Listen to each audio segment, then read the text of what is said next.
Just leave, Olivia. No need for lawyers or paperwork, Marcus said, watching me pack. Downstairs, his young girlfriend, Hannah, laughed as she rearranged my furniture. I stayed calm as I folded my clothes. Are you sure? No legal separation, no formal divorce. Marcus leaned against the door, arms crossed. What's the point? You have your job, I have mine. Hannah and I want a fresh start. Lawyers will just make things messy. I'm Olivia Parker, 42. I thought my marriage was fine minus 15 years, a nice house, a stable life. But life has surprises, sometimes in the form of betrayal. Marcus glanced at his expensive watch, the one I bought him for our 10th anniversary. You're not in a position to demand anything.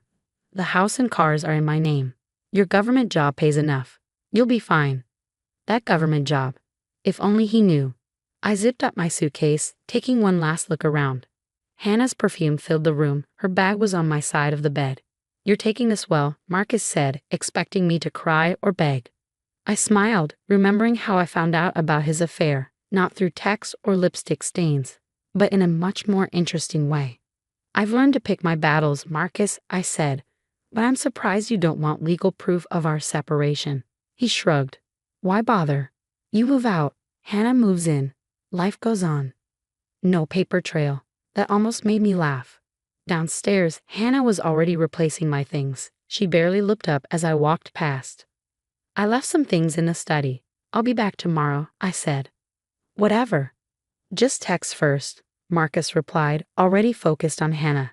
I loaded my suitcase into my car and glanced back. Through the window, Marcus and Hannah were laughing, wrapped up in their new life. I pulled out my phone and sent a text. Everything ready for tomorrow. Target confirmed, no legal documentation. Proceeding as planned. The reply was instant. Understood. Team briefed. 9 a.m. sharp. I took a last look at the house Marcus thought was his.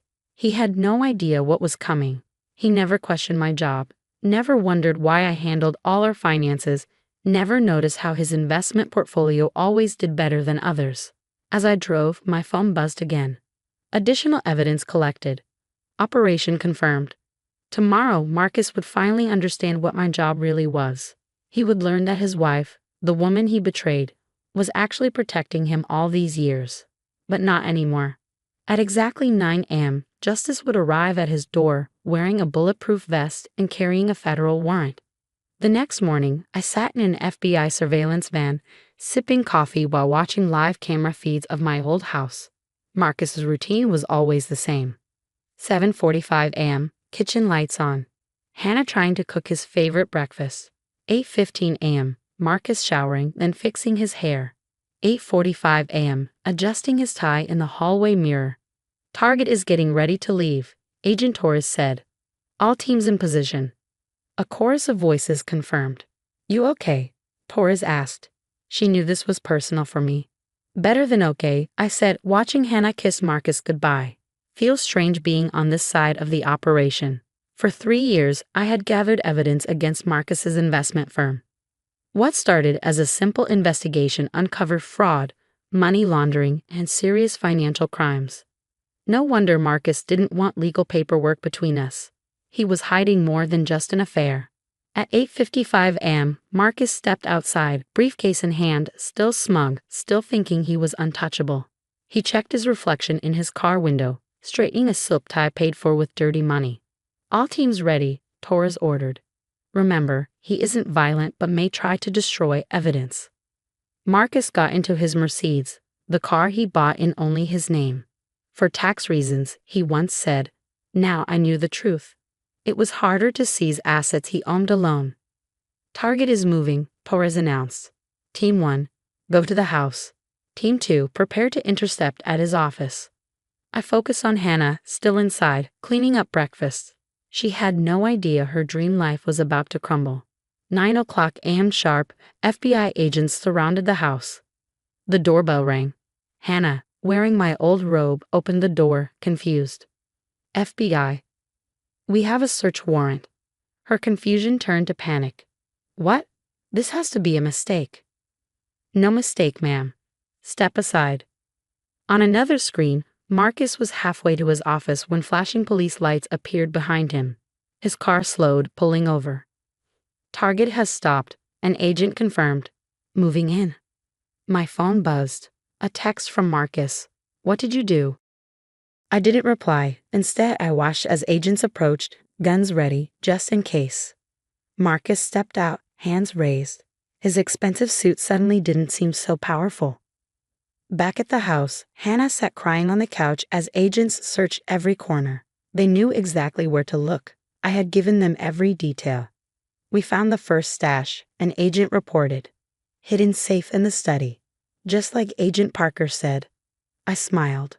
Marcus had always praised my organization skills. He never realized I was using them against him.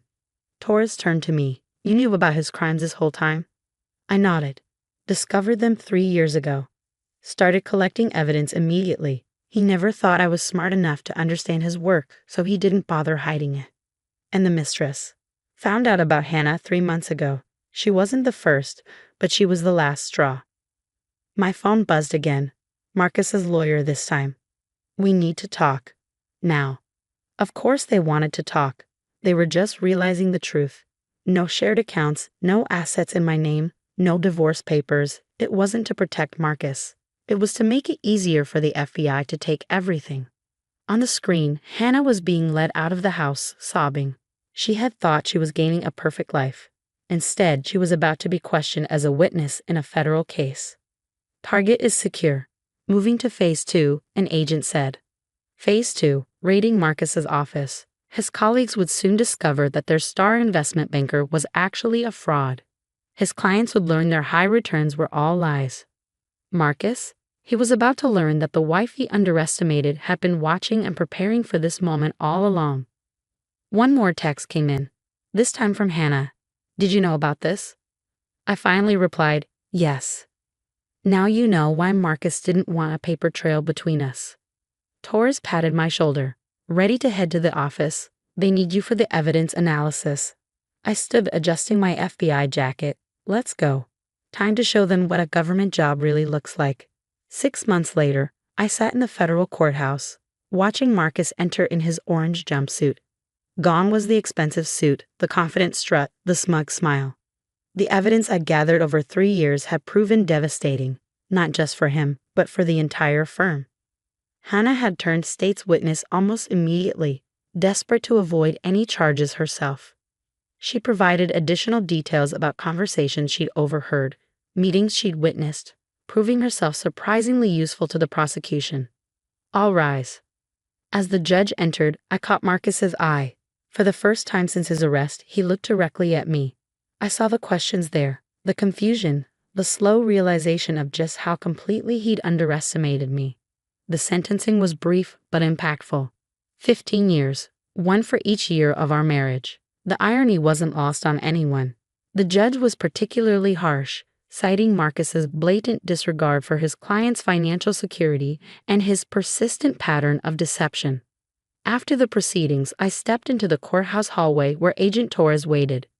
15 years, she said, handing me a coffee, plus full asset forfeiture. The restitution team has already begun returning funds to the defrauded clients. I nodded, thinking about the house. Our house, now seized and pending auction.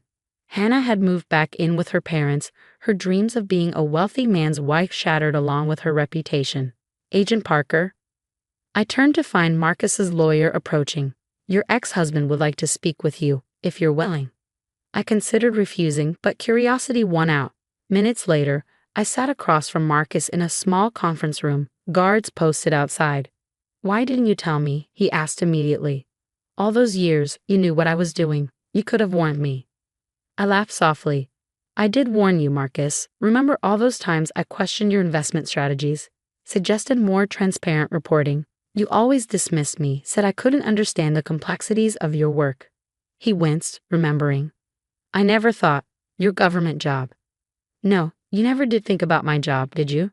Never asked why I actually did, never showed any interest. You just assumed I was some minor bureaucrat pushing papers. When did you know? About everything. 3 years ago. That big client win you celebrated. The offshore accounts. That was when I started building the case. I could have arrested you then. but I wanted to understand the full scope of the operation. He leaned back, realization dawning. And Hannah?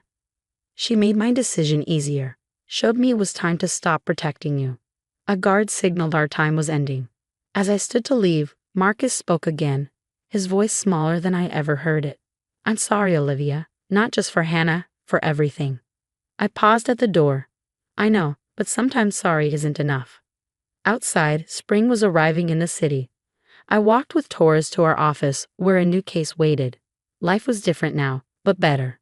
No more hiding, no more pretending, no more protecting someone who'd never valued me. The team's taking me out tonight, Torres said as we reached our building. To celebrate the conviction, you should come. I smiled, checking my phone. A text from my sister about dinner plans next week, another from a friend about a weekend hiking trip. My life had expanded since Marcus's arrest, filled with people and possibilities I'd forgotten existed. Count me in, I replied. Later that evening, surrounded by colleagues who'd become friends, I raised a glass to new beginnings. Someone asked if I regretted not turning Marcus in sooner. No, I said honestly. Everything happened exactly when it needed to. And it had. Marcus's arrest had exposed not just his crimes, but a larger network of financial fraud. The case had earned me a promotion, respect from colleagues who'd worked the investigation without knowing my personal connection, and most importantly, my freedom. The house would be sold, the assets distributed to victims, and Marcus would have plenty of time to think about his choices. Hannah had learned a hard lesson about trust and ambition. Though I heard she'd enrolled in community college, perhaps something good would come of it all. As for me, I was exactly where I needed to be. My government job had become a source of pride, my colleagues a source of strength, and my future, well, that was looking brighter than ever. Sometimes the best revenge isn't about getting even. Sometimes it's about standing back and letting justice take its course. And sometimes it's about showing everyone, including yourself, exactly who you've been all along. The next morning, I walked into my office, new case files waiting on my desk. Another financial fraud investigation, another chance to protect people from those who would exploit them. I smiled, thinking of Marcus's words, no need for legal papers. He'd been right about that, just not in the way he'd imagined. We hadn't needed divorce papers after all, federal indictments had worked just fine.